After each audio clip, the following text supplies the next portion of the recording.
Hey, hi, hello. Welcome to Diana Emerson. Today we're listening to Sick Obsession Driven to Sin, the heartbreaking case of Sheila.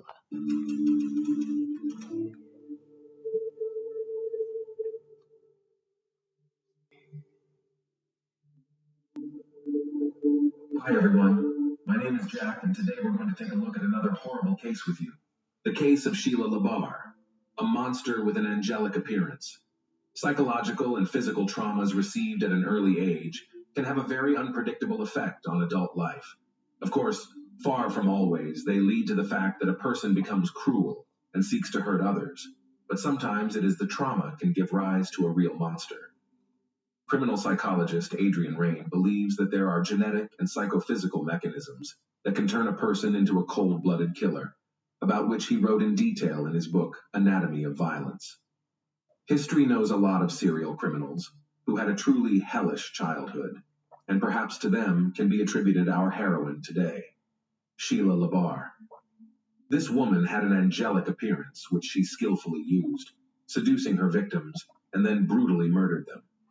Despite the fact that the court was able to prove only two of her crimes, criminologists are sure that there were many more. And now let's look at this difficult story from the beginning and try to understand whether Sheila Labar was a born monster or became him as a result of the cruelty that she faced in childhood. Who is Sheila Labar?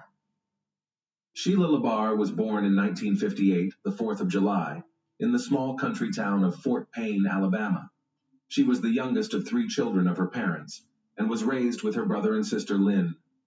Her childhood was spent in a picturesque but rather secluded place, on a farm nestled among cornfields. According to the memories of Lynn's older sibling, Sheila was an active, inquisitive, and open-minded girl with a creative streak. She liked to be in the center of attention, had a good voice and cute appearance, so perhaps, if her life had turned out differently, she would have become a famous actress or singer. But instead of bright posters, her name decorated the pages of criminal chronicles. The unimaginable cruelty of her father. The head of the family, Manuel Bailey, for many years suffered from alcohol addiction, although it would be more accurate to say that his addiction suffered from his entire family. He often went on binges, turning into a real beast who enjoyed abusing his wife and children. He insulted and humiliated them, beat them with anything that came to hand, could throw everyone out in the middle of the night in a downpour or frost, and locked himself in the house, not letting anyone inside. Mothers, daughters, and sons often had to spend the night in a barn or in the open air in the field. One day, when Manuel was once again in a drunken rage, he began throwing dishes and other objects at his family members. The mother tried to cover the children as best she could, but one of the flower pots thrown by her husband hit her youngest daughter Sheila in the head. Sheila suffered a serious concussion and a lifelong scar on her temple, which she painstakingly covered with her hair. But not even the insults and beatings were the worst thing that the sisters had to endure in their parents' home. According to the memories of Sheila and Lynn, Manuel from an early age forcibly inclined them to intimacy. The mother may have been aware of what was going on, but the subject was never broached. However, despite the nightmare at home, Sheila did well enough in school. She dreamed of leaving the farm as soon as possible and go to conquer the big city. The girl was quite ambitious and determined. She passionately wanted to realize her childhood dream in life and become an actress or pop singer. And she had everything for this: charisma, bright appearance, and a beautiful voice. Adulthood, first marriage. Barely Sheila was 18 years old. She left her parents' home, but adult life was not so joyful. To enter the university, she was not allowed to average score, and to move to the big city, she simply did not have the money. Then Sheila got a job as a maid in one of the hotels, where by that time her older sister was already working. It should be noted that Sheila had a slender figure and a very attractive appearance. She had big blue eyes, a charming smile, and a mop of thick long hair. She was surrounded by attention from men, and over time, she learned to use it and manipulate her suitors. In the late 70s AS, Labar, then Bailey, met a guy named Jonathan Baxter, and a romantic relationship began between them. Jonathan was not yet 20 years old at the time, but he already had a young daughter from a previous relationship. However, The child did not become a hindrance, and soon the couple got married. However, this marriage lasted only a few months and collapsed after Jonathan learned that the young wife abused his daughter while he disappeared at work. Sheila was frankly annoyed with the child, and she would raise her hand or lock her in a closet if she started crying or acting up. Jonathan did not organize scandals and listen to explanations. He just Strajut filed for divorce and put his wife with his belongings outside his house. He never wanted to see or hear from her again. After the divorce, Sheila dated various men and mostly lived off them. But all these relationships were fleeting and lasted from a few weeks to a couple of months, until in the early 80s she met her future second husband, Ronnie Jennings. The tumultuous romance soon led to marriage, and Sheila took on a double last name, Bailey Jennings. It was an unhealthy relationship between two irascible and unstable people who regularly cheated on each other, scandalized, and even fought.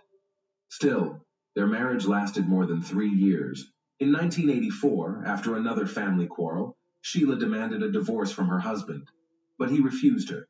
In fact, Ronnie did not hold on to the relationship at all. He just wanted to piss off his wife and make her mad, and he succeeded. Sheila became hysterical, took a large number of drugs in front of her husband, drinking strong alcohol, and after this infernal cocktail, sat behind the wheel of the car and rushed down the road. Naturally, soon Sheila, under the influence of pills and alcohol, lost consciousness, flew off the road, and at high speed crashed into a tree. She miraculously survived, but suffered a massive head injury. She spent more than a week in a deep coma, and doctors made no prognosis. When Sheila finally regained consciousness and gradually recovered, she was transferred to a psychiatric hospital where she spent several months. She later complained to her sister that one of the orderlies was constantly harassing her and possibly taking advantage of her helpless state when she was heavily sedated.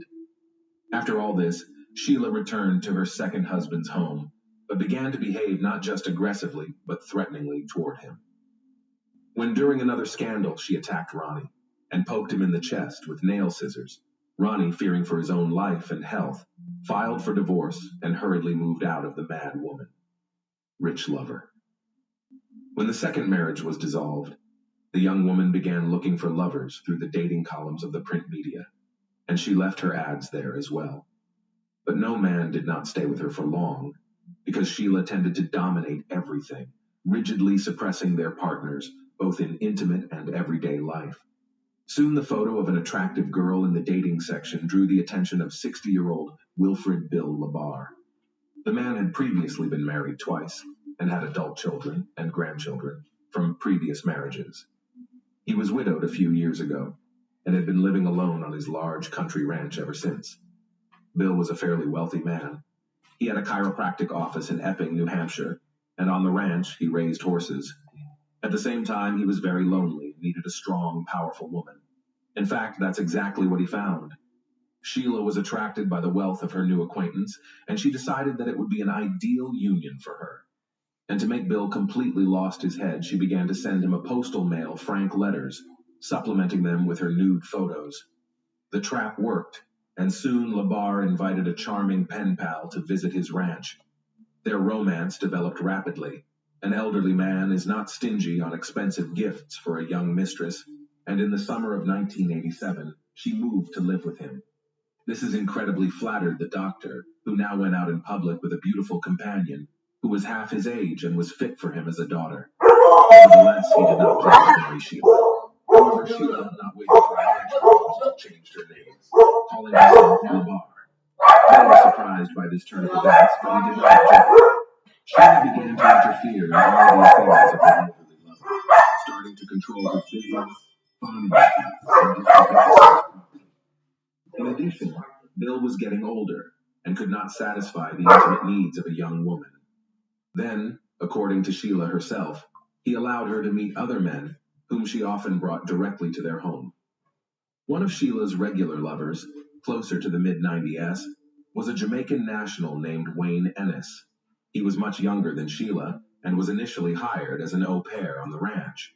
But soon the young man, with Bill's consent, which was probably given under pressure from Sheila, moved to live in the owner's house. In 1995, Sheila and Wayne officially legalized their relationship, and the spouse considered that from now on, he would be her only man. But soon he realized that he was wrong, because his wife continued to meet with different men. Wayne was not satisfied with this, and one day he jumped with fists on Sheila and her next lover, causing them bodily harm. Accustomed to being dominated, Sheila for the first time didn't know how to deal with her third husband, who got into a fight every time a rival appeared on the horizon. Eventually, she filed for divorce and sought a court injunction to stop Wayne from approaching her, accusing him of violence and assault. Another divorce did not affect the turbulent personal life of Sheila, who continued to meet with numerous lovers, changing them like gloves. True, now her relationship increasingly often began to end with lawsuits from men who accused Sheila not just in cruelty, but also in the threat to their lives and health. Thus, one of her boyfriends she deliberately hit by a car and almost ran over. Another almost broke his head, and another scratched his face so that he was forever scarred. Sheila, with age, became more and more dangerous to others. From every man she demanded obedience, and in cases of disobedience, fell into a rage. In 2000, at the age of 74, Bill LaBar died of heart failure. Although doctors and police officers did not see a criminal trail in the death of an elderly man, his family members were convinced that Sheila had something to do with it. In their opinion, she had been poisoning Bill little by little for years, and literally drove him into the light. Despite the fact that Bill and Sheila were never officially married, Sheila, according to the will, became the sole heiress of all his property. The relatives tried to challenge this through the courts, but never got anywhere. They are still convinced that the mistress forced Bill to write the will she wanted. House of Temptation. After Bill's death, as I have already mentioned, all his property came under Sheila's complete control. Now she no longer had to consider anyone's opinion. She could do whatever she wanted with the estate she had inherited. She herself called her home a place of seduction and pleasure, where there were no inhibitions. She met men on the streets, in bars, on the internet, lured them to her, and then tried to keep them on the ranch as long as possible. She didn't care about their age, skin color, or any physical appearance. She promised them unearthly pleasure, and then sought to suppress and subjugate them to her will. Sheila regularly tried to seduce couriers by meeting them in the nude and offering an alternative method of payment. But she didn't take into account the fact that she herself was not getting any younger and was nowhere near as attractive as she used to be. It got to the point where couriers simply refused to come to her address. Neighbors noticed that on the ranch, LaBar, constantly come different men, but some hurried to leave the place the same day. Others were delayed, but also for a short time. What was going on in the house itself could only be guessed at. Where had Michael DeLorge disappeared to? Soon, Sheila decided to look for lovers among men who were in dire need of housing, money, or those men who suffered from addiction. This category was the most vulnerable, and proved to be an easy prey for the cunning woman, who everywhere posed as a widowed millionaire, and talked about her untold wealth, inherited by her. In 2004, LaBar met on one of the city streets homeless man named Michael DeLodge. He was in a difficult life situation and lost literally everything because of addiction to illegal drugs. His relatives tried to send him to a rehabilitation clinic, but he ran away from there and has been loitering ever since. Sheila liked Michael, and she invited him to her, promising shelter, food, and the necessary drugs in exchange for intimacy. Moving to the ranch, the guy was completely dependent on his old mistress. He complied with all her demands, afraid to be on the street again. But Sheila quickly got into the taste, and her desires became more and more sophisticated. She bound, beat, and humiliated Michael, taking pleasure in it. He tried to escape several times, walking dozens of miles and hiding in homeless shelters, but he never decided to go to the police for fear they wouldn't believe him. Meanwhile, Sheila found him each time and brought him back to the ranch. In desperation, he tried to contact his family members and let them know he was in trouble. His loved ones immediately responded to this disturbing news, but it was too late. In October 2005, Michael DeLorge disappeared without a trace. When his family contacted Sheila directly, she stated that she and Michael had broken up. He had left her, and his current whereabouts were unknown to her. Michael did not show up at any of the places he had been to before. No one who knew him had seen him, and there was no way to contact him. Contacting the police was fruitless, and Labar remained beyond suspicion, trusting Kenny County. Sheila's tales of her exorbitant wealth were greatly exaggerated, and the house and automobile had to be maintained, so she was forced to get a job.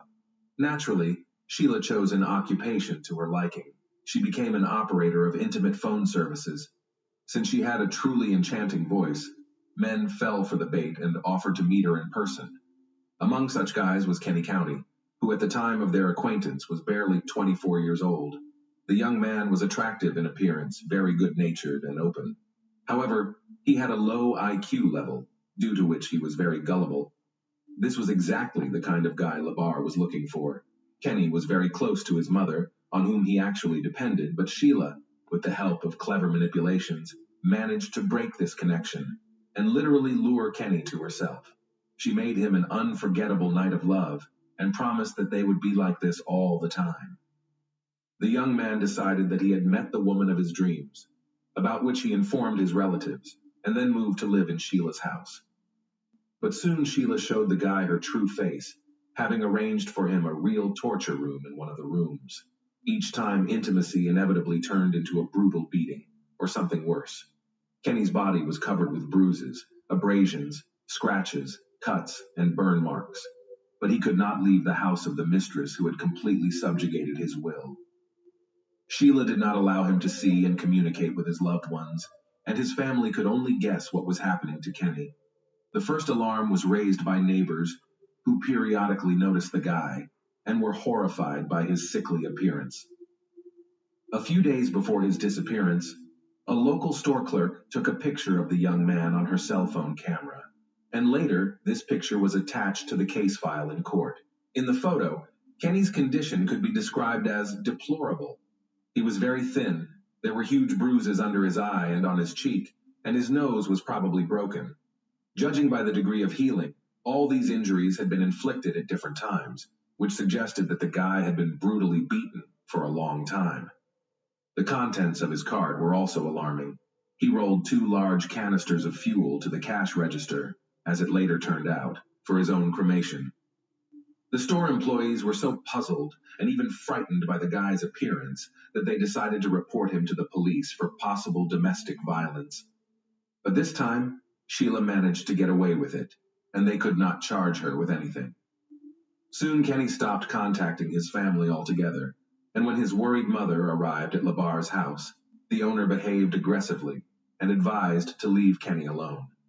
All subsequent attempts ended similarly, at which point Kenny County's family filed a missing persons report with the police, indicating that he may be being held forcibly at the country ranch, a home crematorium, and gruesome findings. When police arrived at Sheila's home, she claimed that the young man no longer lived with her, and claimed that Kenny had run away because his mother, whom he was allegedly terrified of, began visiting them frequently. As evidence, Sheila provided an audio recording in which she asks her lover if his own mother had attacked him, and he quietly gives an affirmative answer. It all seemed more than strange, and the very next day, an officer visiting Sheila secured a search warrant for the estate. Sheila had been on the police's radar many times before, and her name had been linked to another mysterious disappearance of a boyfriend. But over the years, Sheila had never been questioned, and her house and grounds had never been searched. When the police arrived, they did not find Labar at home, but they did see several fires burning near the outbuildings. The fires looked strange and were made of improvised materials, a mattress, fragments of wooden furniture, hay, etc., all doused with a flammable mixture. One of the bonfires had bones in it that clearly looked like human remains. The squad requested reinforcements in the form of forensic experts, reporting all the findings, but that turned out to be just the tip of the iceberg compared to what they discovered next. Almost all over the house were found poorly washed traces of blood. It was so much that it seemed as if there had been a real massacre. It turned out that the blood belonged to at least 3 different people. The bones smoldering in the fire belonged to the missing Kenny, and there were 2 empty fuel cans lying nearby, the same ones the boy had bought at the local store the day before. But that wasn't all. Also found on the property were the remains of Michael Delage, who had disappeared a few years earlier. and some fingers of some third guy who was never identified. Among other things, a large number of items belonging, judging by the size, to various men were fished out of the sump at the ranch, the fates of which have not been learned. The hostess herself was not at home at the time of the police visit. She had figured it out and gone on the run. Sheila hitchhiked to Boston, where she obviously hoped to get lost.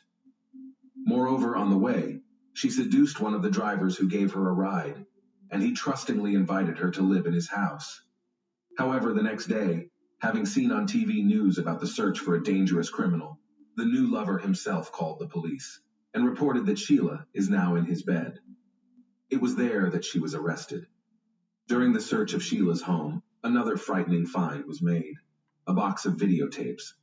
On the tapes, Kenny, Michael, and several other men confessed to horrific crimes, but judging by the guy's appearance and condition, they made these confessions under torture.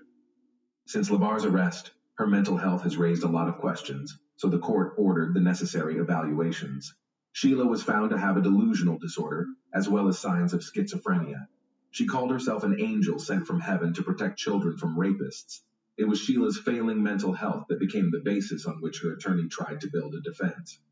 He called his client a profoundly sick person and tried to prove that she was not aware of her actions. The reason for this was the mental and physical trauma she had suffered as a child. The defendant herself claimed that many years ago, when she was in that terrible accident and found herself in a coma on the verge of death, she met with God, and the latter told her to cleanse the world of men who infringe its children. Sheila's ex-husbands and some of Sheila's lovers also spoke in court, who, in one voice, called her a crazy, unstable, and extremely violent woman. And Wayne Annis, the third husband, said that the ex-wife repeatedly persuaded him to kill Mr. Labar in order to seize his property. But despite the defense's attempts to convince the court that Sheila was insane and in need of treatment, it was proven that she was aware of her actions at the time of her crimes. She was found guilty in July 2008 and sentenced to life imprisonment without the possibility of ever being released. All of her appeals were rejected. Proverbs 17. Well, this is 20:17. The one who loves pleasure will become poor. Whoever loves wine and oil will not get rich.